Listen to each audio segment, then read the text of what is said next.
and viewer, thank you so much for joining the podcast today. We're here from live in sunny Tampa, Florida. As a part of our event series, we always take a little bit of time before the event and do some live podcasts. That way we're not sitting there over Zoom, we actually get to interact with people live, and I'm excited for our live guest today.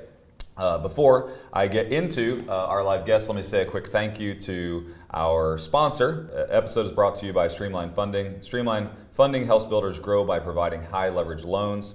Less down, more working capital to keep your projects moving and your portfolio growing. Get your deal done today by visiting streamlinefunding.com. That's streamlinefunding.com, or by calling 512-250-8575. One of the guests today that we have is a great friend of mine, but also a partner. I've actually done some deals with him, and so I can vouch for him and all that he does. So Robert, thank you so much for joining us on the show today. Appreciate you guys coming in. Awesome to be here. Appreciate it. We're in your home state, so are you excited for the time where the heat starts to go away a little bit, because it is really hot right now? It is. You know what? The snowbirds, I think they've got the secret sauce down by coming down in the winter and some of those hot. But you know, at the same time, if you got a swimming pool, you're set. Swimming pool, air conditioning, or if you're building property on water like you guys do, you get the ocean breeze. do get a nice breeze. We do get a nice breeze. And the other thing is if you're off enjoying the beaches or fishing in the mornings, it's nice and cool in the mornings. Gets around 10 o'clock, and you start to feel the heat a bit. Then you start heading for shade. Yep. Well, awesome. The market is crazy right now. Yes. In pretty much the rest of the world. But I'm curious, how much of the movement in the marketplace are you even feeling in the state of Florida? I mean, you've got massive amounts of people moving in from New York and New Jersey and all these states. Are you even feeling what the rest of the world is feeling? Do you even know that there's a problem going on in the rest of the world? I think we definitely are insulated a bit from a lot of the things that might be going on in other places, just because of the sheer number of people that are moving into our area. So the volume is still moving. We're still active. We still have a few investors who are a little bit nervous, but I actually look at this time where people freak out as an opportunity to make some more money. Right. And some people are freaking out a little bit in terms of selling their land, and we're getting some better land deals. Yeah. So we're excited about that. I think we probably have 6 or 8 months where we're going to have that freak out factor is going to give us some opportunity. Yeah. So I think, just stay in the course. There's probably geographical regions where these people live in that there's more freak out, because based on the news you watch, the content you absorb, you view the economy differently, even the Florida market. I live in Georgia, which is still a pretty insulated state. Even during the Great Recession in 08, 09, 2010, Atlanta felt it in a lot of the land deals, but the value of our houses fell for 2 or 3 years, but it wasn't like some massive change like the Rust Belt, Northeast, something like that. But this morning, they talk about in Atlanta is the interest rates rising, what the Federal Reserve is going to do at the end of July. I wake up and I'm watching news here this morning in Florida, and all they talked about was like the amount of things happening in Florida, the economy. The governor was on there, just talking about how great things are. It's like, well, this is super refreshing, If I lived here, I'd probably invest even more, That's awesome. No, I know, our city, Cape Coral, from 2020 to 2022, it's gone 30% increase. It's been growing in terms of the volume of people coming in. Florida in general, 2019 we went past $1 trillion in GDP. That's a massive. If you took Florida and made it an independent state, it would be 17th in the world in terms of just economy. So it's a huge place. There's a lot of draw. On the IT side, they say last year that there were more companies that moved in from an IT perspective into the state of Florida than any other state in the country. Really? That's a shocking stat. I was surprised to see that. So it seems like Florida is kind of solidifying itself as a place for people to move into.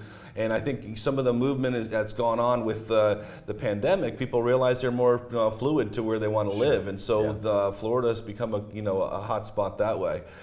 If you look at the U-Haul index, the U-Haul index is the top 25 places of growth. 10 of them are in Florida. 4 of them are in our area for Southwest Florida. So all the growth areas there, half of them are Florida. So it's just that's an astounding statistic to me, just to show. I get asked a lot because of Think Realty, my opinion on the economy, and I tend to paint it with a big broad brush, because I look at it from macroeconomic status, right? Like I'm looking across 50 states. And I, to some degree, believe that the big shift in the marketplace is going to be more the shrinking equity, because what we saw was the Federal Reserve, our government printing money, and then we saw the direct result of that is housing, values soar. And I feel like that's what's in jeopardy. I don't, like even if Powell raises rates another 0.75, we still are beneath where we were in the Obama administration. So it's like, I think we have to put in context all of this, but I feel like the one thing that's in jeopardy across the nation is their equity, because I feel like it was inflated by printed dollars. However, my belief is when you get down to like microeconomics, you take the state of Florida, I believe those were legitimate, real growth numbers. I believe Florida was one of the most undervalued states when it came to property values in the nation. I mean, you go to Central Florida, you can still find houses way beneath what people say affordable housing is today. You go to places, like Lakeland, Florida, these Central Florida markets. The only inflated, markets were really around the coast, but I believe that you can subsidize or you can actually substantiate the value growth based on the population flight, right? Like you can go, well, there's this much demand, so therefore the houses should be worth that much more, right? Take San Francisco, it's like, that was a bubble market, and the reason that everybody felt like it was such a bubble was because they couldn't substantiate the amount of people moving into San Francisco. There wasn't that much more demand. It was just that these VC companies had that much more capital, and so that's why the housing prices went up. So I feel like I tend to believe exactly, I think, how you believe, which is like, I think it's insulated because I think it was true, real growth. Where do you see, I know your model is building new properties. You do turnkey, single family, you guys have you have property management if they need it, but then you also do multifamily, you do the build to rent kind of model, both in single and multi. Do you see your model changing in the near future, or do you think you're just going to be doing more of the same because of the demand? I think it's going to be more of the same. If you look around the world, the yields are tight. If multifamily, people are buying multifamily projects right now at 4.5 caps and things like that, when we can build them at 7 caps or 8 caps. So if you didn't hear that, he just said he could build you a multifamily at a 7 cap. So it's astounding. Like, I think institutional investors miss that, right? Because they're looking at underwriting deals going, can I make money at a 2 cap on a Class A? Essentially, you're building Class A, you're in a hot market, new construction, and building at a 7 cap. It's unheard of. So I think that the new construction, to me, if you can own brand new in the location that you want to be in, it's a no-brainer for you. So I think we're going to continue to be busy, and my personal feeling is that we're going to see some additional rate hikes this year, but 2023, all the people I'm talking to say that they're going to start ratcheting back down in 2023. So what I'm telling people is don't sit on the sidelines right now. If I'm going to build something for you, it's going to take us 12 months. And don't worry about paying a little bit of higher interest rate during your construction time, because you're not going to hold that for 30 years anyway. That loan's going to be temporary. In 12 months from now, it's very likely when we're done with the property that interest rates are already starting to ratchet back down. The thing is people miss out on the macro equation of investing.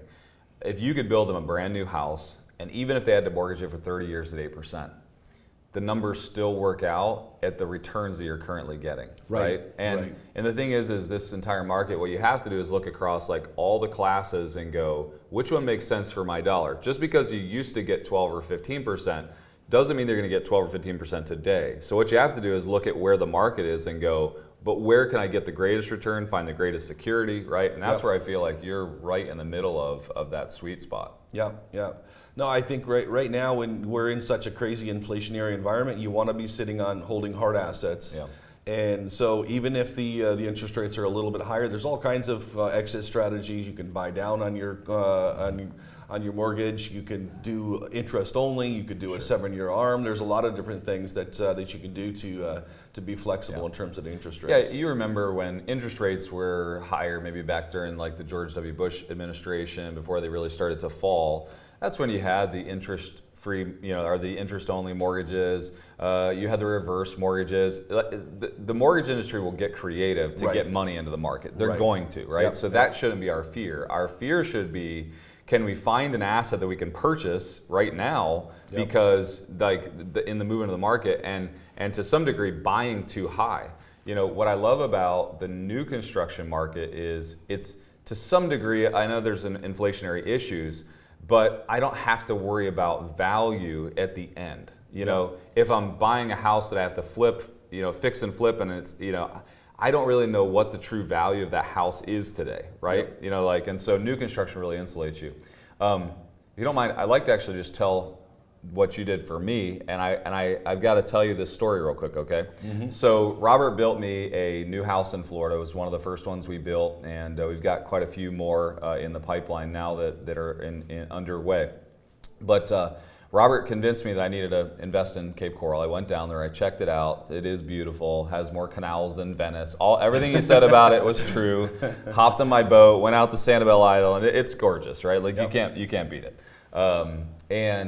But then I bought a lot. I hesitated, right? Because but I did get a great deal on a lot. We built a house on there and turned it into a short-term rental. It's going great.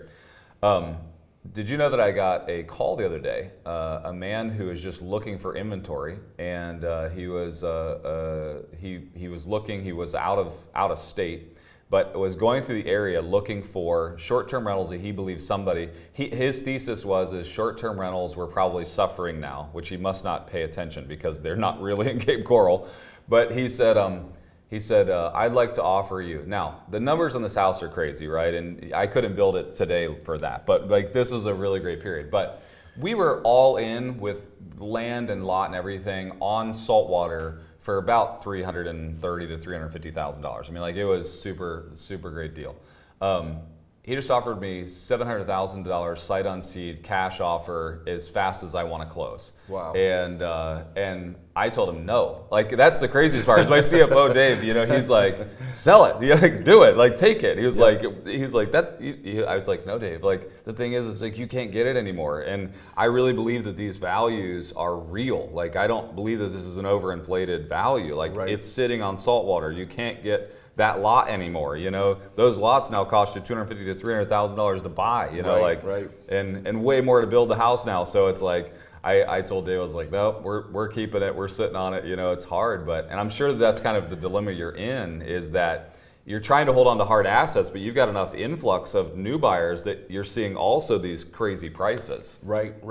And on yours, it's essentially you did a new construction burr. Right.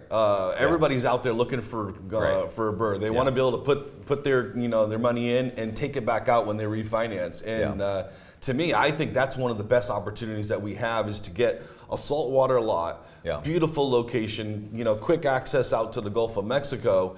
I put my money in, and 12 months later, I take all of my money back out. Yeah. And in your case, the bank wrote you a check, I think. They wrote me a check, when the bank's writing you checks and you got no money in the deal, what's your return on investment? They wrote me a check.